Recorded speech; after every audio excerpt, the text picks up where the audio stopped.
स्वागत है दोस्तों आप सभी का फिर से एक वीडियो पे जो कि है हमारा एम एन वन सी जो पॉलिटिकल साइंस है जिसका एग्जाम 14 तारीख को होने वाला है। उनके लिए एक दीर्घ उत्तरीय प्रश्न जो कि क्या है, भारतीय संविधान का दर्शन। ये मैं टॉपिक पढ़ा रहा हूँ, क्वेश्चन जो है इससे जो बनेंगे वो आपको लास्ट में बता दूंगा। पहले आप टॉपिक पढ़ लो, इससे कोई भी क्वेश्चन बनेगा आपको क्लियर हो जाएगा। बहुत एक्सप्लेन करके समझाएंगे, एकदम ध्यान से देखेंगे।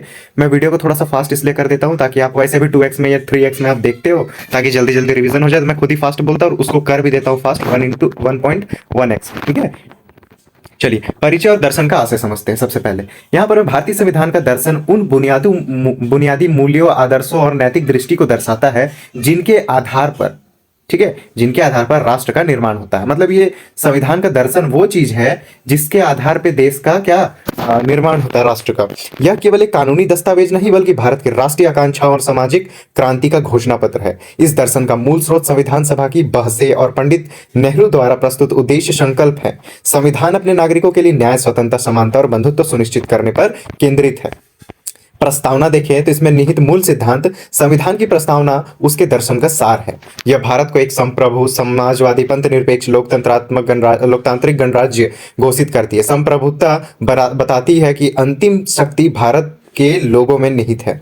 समाजवाद आर्थिक असमानताओं को कम करने का लक्ष्य रखता है, जबकि पंथ निरपेक्षता यह सुनिश्चित करता है कि राज्य सभी धर्मों के प्रति तटस्थ है और उन्हें समान सम्मान देता है।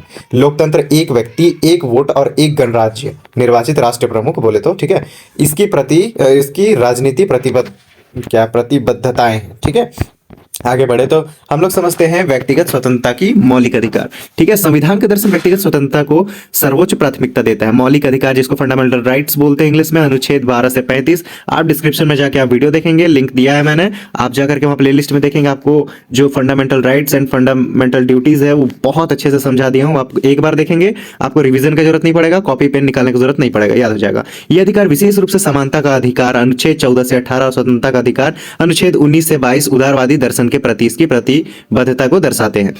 ये अधिकार सरकार की शक्तियों पर सीमाएं लगाते हैं। अगर आप मेरा वीडियो देख रहे हैं जल्दी से कमेंट कर दें नेक्स्ट वीडियो, ताकि मुझे पता चले कितने लोग मेरा वीडियो को ध्यान से पूरा वॉच कर रहे हैं। ये अधिकार सरकार की शक्तियों पर सीमाएं लगाते हैं, जिससे देश में एक सीमित शासन का सिद्धांत स्थापित होता है।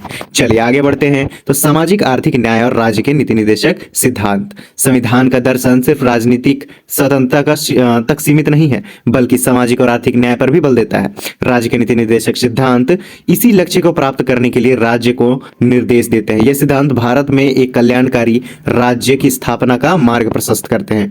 डीपीएसपी में गांधीवादी सिद्धांत और उदारवादी सिद्धांत दोनों शामिल है, जो संविधान के दर्शन को व्यापक समावेशी बनाते हैं। आगे बढ़े तो लोकतांत्रिक संघीय ढांचा कैसा है, तो भारतीय संविधान कठोर शक्तियों के पृथक्करण के बजाय नियंत्रण एवं संतुलन के सिद्धांत पर आधारित एक संघीय ढांचा स्थापित करता है। शक्तियों का विभाजन और केंद्र और राज्य के बीच एक स्वतंत्र न्यायपालिका की स्थापना इस बात का प्रमाण है कि संविधान का लक्ष्य केवल शासन करना नहीं, बल्कि विविधतापूर्ण भारत में भागीदारी, स्वायत्त और राष्ट्रीय एकता सुनिश्चित करना है ना। आगे बढ़े तो लास्ट है हमारा निष्कर्ष। संक्षेप में समझे तो भारतीय संविधान का दर्शन सामाजिक न्याय, स्वतंत्रता और राष्ट्रीय एकता, जल्दी से आप कमेंट करें, अगर अभी तक आप नहीं किए हैं कमेंट तो जल्दी से कमेंट कीजिए, राष्ट्रीय एकता को संतुलित करने का एक सफल प्रयास है। यह राजनीतिक लोकतंत्र को सामाजिक लोकतंत्र से जोड़ने का एक अद्वितीय मॉडल है। यही कारण है कि भारतीय संविधान का एक जीवंत दस्तावेज बोले तो लिविंग डॉक्यूमेंट है, जो बदलती सामाजिक आवश्यकताओं के अनुरूप विकसित होता रहता है। जो संशोधन भी तो होता है ना हमारे संविधान में, वही बताया जा रहा है। ठीक है, कि टाइम टाइम पे अपडेट होता रहता है। आपको डिस्क्रिप्शन में लिंक दे रहा हूँ, आप जाकर के पूरा वीडियोस देख लेंगे। और अगर आपको और भी वीडियोस चाहिए तो जल्दी से आप कमेंट करें, कम से कम 5 से 7 कमेंट होने चाहिए अलग अलग पर्सन का। अगर नहीं होता है, एक जैसे कि मेरे कुछ रेगुलर व्यूअर्स भी हैं, जैसे कि एक श्रुति करके है, वो हमेशा कमेंट करते रहती है कि नेक्स्ट वीडियो, वो मेरा वीडियो पूरा वॉच कर रही हैं। तो उसी तरह से और भी जो लोग भी वीडियो वॉच कर रहे हैं और आपको पसंद आ रहा है, आप चाहते हैं आगे बनाए, तो जल्दी से कमेंट कर दीजिएगा, लेकिन कमेंट अलग अलग लोगों का होना चाहिए। Okay, thanks for watching.